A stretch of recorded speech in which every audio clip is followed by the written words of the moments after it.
My name is Derek, and I'm 28 years old now. What I'm about to tell you happened 6 years ago during what was supposed to be a relaxing solo camping trip in the Cascade Mountains of Washington State. I wish I had never gone. I've always been the outdoorsy type. Growing up, my dad took me camping every summer, so spending a few nights alone in the wilderness never scared me. I'd done it dozens of times before without incident. But this trip changed everything. It was late October, just before the first snowfall. I picked a remote trail about 40 miles from the nearest town, the kind of place where you won't see another soul for days. That's exactly what I wanted. Or at least, that's what I thought I wanted. The first day was perfect. Clear skies, crisp air, and absolute silence except for the wind moving through the pine trees. I set up camp near a small clearing, maybe 200 yards from a stream. The sound of running water always helped me sleep.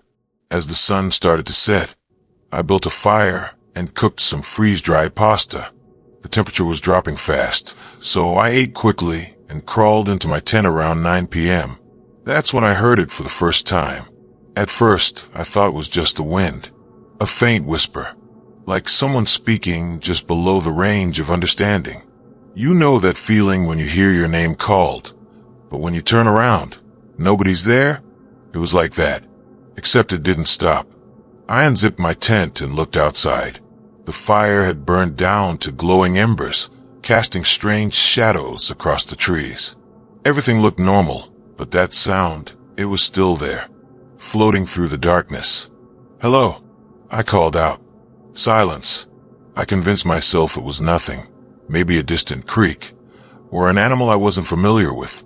I zipped the tent back up and tried to sleep. But then, I heard footsteps.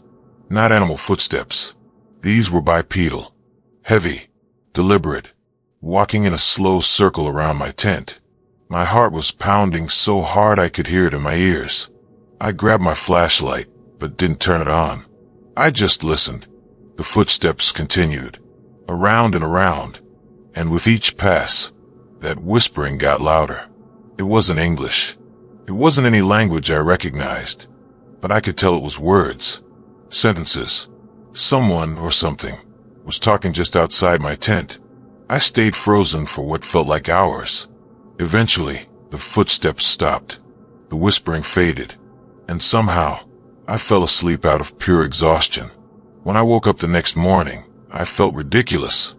Daylight has a way of making your nighttime fears seem silly. I crawled out of my tent, stretched, and looked around the campsite. That's when I saw them. Footprints. Dozens of them. Barefoot. Adult-sized. Circling my tent in a perfect loop. Exactly like I'd heard. But here's the part that made my blood run cold. They didn't lead to the circle. And they didn't lead away from it. They just appeared in a perfect ring around my tent, and then stopped, as if whoever made them had simply vanished into thin air. I packed up my gear in under 10 minutes. I didn't care about the rest of the trip. I didn't care about looking tough or rational. I just wanted out of those woods. But as I was hiking back toward the trailhead, I noticed something else. Every 50 feet or so, carved into the bark of the trees, were symbols. They looked ancient, circles within circles, spirals, strange markings I'd never seen before. And they were fresh. The wood was still wet with sap. I made it back to my car and drove straight home. I didn't stop. I didn't look back. About a week later, I was scrolling through a local news site and saw a headline that made me feel sick. Missing hiker's body found in Cascade Mountains, third disappearance this year. The article said the body was found near the same trail I had been on. The victim had been missing for 2 months. But here's what haunts me. The autopsy revealed that the hiker had only been dead for 3 days, which means for nearly 2 months, he was out there, alive, in those woods. And I can't stop wondering, was he the one whispering outside my tent? Or was it whoever, or whatever, kept him out there for so long? I've never gone camping alone again, and I never will. My name is Florence. I'm 31, and I used to love camping with my friends. Used to. After what happened 3 years ago in the Smoky Mountains, I can't even look at a tent without feeling sick. It was supposed to be a girls' weekend. Me, my best friend Jenna, and 2 other friends, Kat and Bree. We wanted to disconnect from our phones, drink wine by the fire, and just relax. We found this beautiful campsite online, secluded, free, and supposedly rarely used. The photos showed a gorgeous clearing surrounded by thick forest, with a fire pit already built. Perfect. We arrived Friday afternoon and set up our tents. Everything felt right. The weather was perfect. The trees were stunning with fall colors. We were laughing, joking, already planning to make this an annual trip. But as the sun started to set, Kat pointed something out. "Hey, does that tent look weird to you?" She was pointing to the tree line, maybe 100 yards from our camp. At first, I didn't see anything, but then I did. Partially hidden behind the trees was another tent, a dark green one, almost invisible in the shadows. "Maybe someone else is camping nearby," Bree said. "We should go say hi." But something about it felt wrong. The tent wasn't set up in a clearing like ours. It was tucked behind the trees, like someone was trying to hide it. "Let's just leave them alone," I said. "If they wanted company, they'd have set up closer." We all agreed, but it definitely killed the vibe. We kept glancing over at that tent throughout the evening, but we never saw anyone. No movement, no light, nothing. When we finally went to bed around midnight, I couldn't shake the feeling that we were being watched. Around 2 a.m., I woke up to Jenna shaking my shoulder. "Florence," she whispered, "someone's outside." I could hear it too. Footsteps, slow crunching through leaves, and then voices, low, muffled, like 2 people having a conversation just outside our tent. We stayed completely still, barely breathing. The voices continued for maybe 5 minutes, and then they stopped. We didn't sleep the rest of the night. The next morning, we were exhausted and freaked out.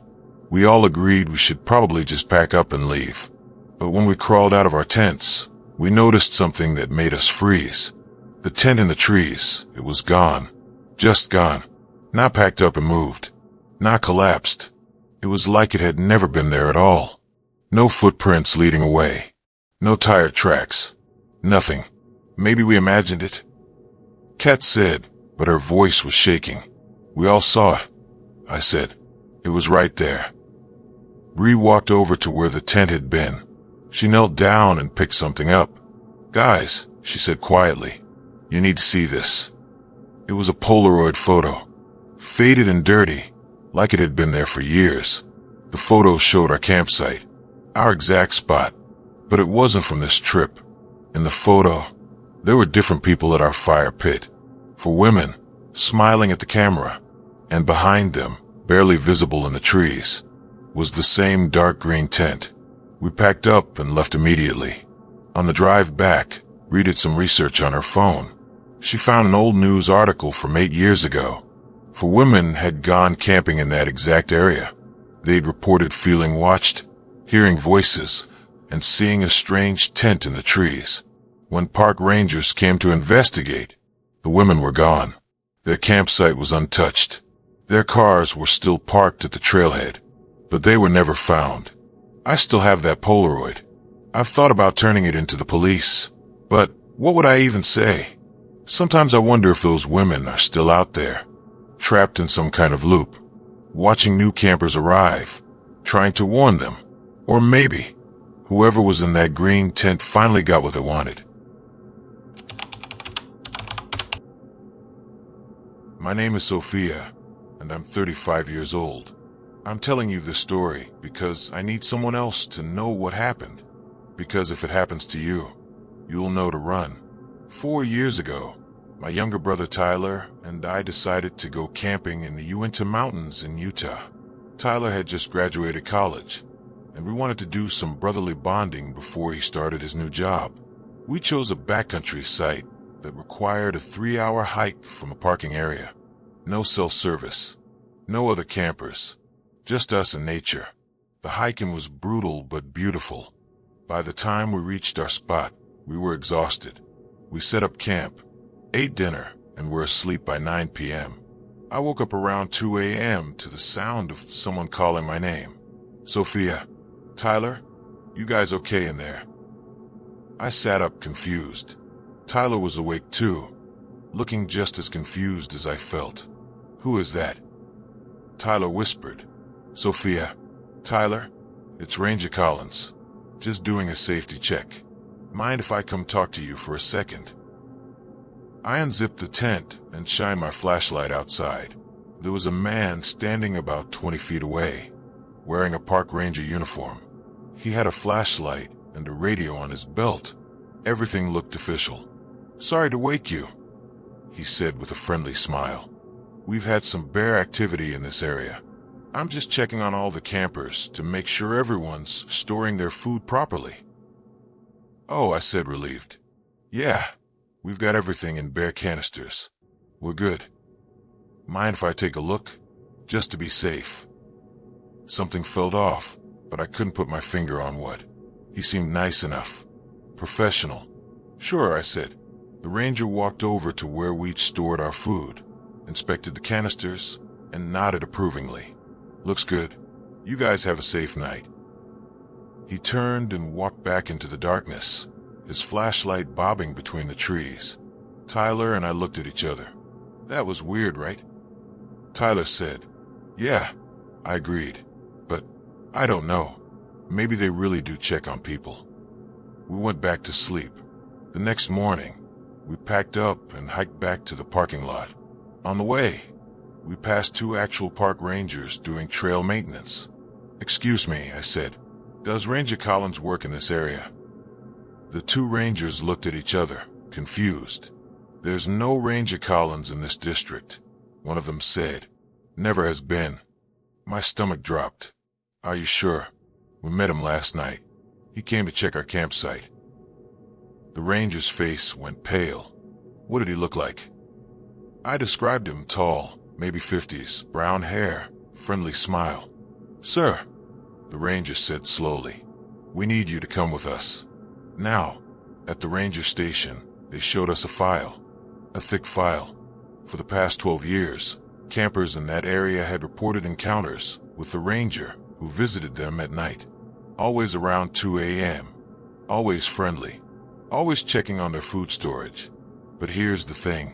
Every single person who let him into their campsite disappeared within a week of returning home. Not while camping. After, they'd go home, go back to their normal lives, and then they'd vanish. No trace. No signs of struggle. Just gone. The only people who survived were the ones who refused to let him near their camp. Tyler and I let him walk right up to our food. He stood 5 feet from our tent. That was 4 years ago. Tyler disappeared 6 days after we got home. He left for work one morning and never arrived. His car was found in his apartment parking lot. Keys in the ignition. Door open. Phone on the passenger seat. Still playing music. The police never found him. And I know. It's only a matter of time before I disappear too. Because 2 nights ago, I woke up at 2 a.m. to someone knocking on my front door. I looked through the peephole. It was Ranger Collins. Still wearing the same uniform. Still smiling. Still holding his flashlight. He waved at me through the door. I didn't open it. I called 911, but by the time they arrived, he was gone. I'm telling you this because I don't know how much time I have left. If you ever go camping and a ranger visits you at 2 a.m., don't let him near your camp. And whatever you do, don't let him know your name.